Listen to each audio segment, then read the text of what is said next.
ഇന്ന് ചിക്കനും ബീഫൊന്നുമില്ല, മീനാണ്. മീൻ വേണം എനിക്ക്? വേണോ? ചിക്കനും ഇല്ല, ബീഫും ഇല്ല. മീനുണ്ട്, ഉണക്കൽ. ഇന്നത്തെ രാത്രി ഭക്ഷണം അതായിക്കോട്ടെ കേട്ടോ. വേഗം കഴിച്ചോളി കേട്ടോ. നമുക്ക് ചിക്കനും ബീഫും ഇങ്ങനെ കഴിച്ചിട്ടേ ഉണക്കൽ മീനാണ് പറ്റണല്ലോ അല്ലേ.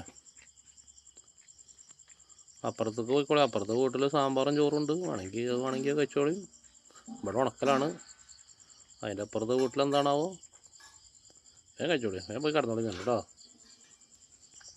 കിട്ടിയില്ല, എല്ലാവർക്കും കിട്ടിയില്ല. ഇപ്പോൾ 3 ആൾക്കും കിട്ടിയില്ലേ? ഉണക്കൽ മീനോട് വലിയ റങ്ക കിട്ടിയില്ല ഞങ്ങൾക്ക്. വേഗം പോയി സൈഡ് ആയിക്കോളി. ഇവിടെ അമ്മക്കനോടെ പണിയും തോരമല്ല. ഇനി വെള്ളിയാഴ്ച വരും കേട്ടോ. വെള്ളിയാഴ്ച ബീഫ് ഉണ്ടാവും. വെള്ളിയാഴ്ച വന്നോളി കേട്ടോ. ഇപ്പോൾ കിട്ടിയ ഉണക്കൽ മീനും കൊണ്ടേ വേഗം താഴെടുത്തോളൂ. ഞാൻ പോയിക്കോളിഞ്ഞ് പോയി സൈഡ് ആയിക്കോളി.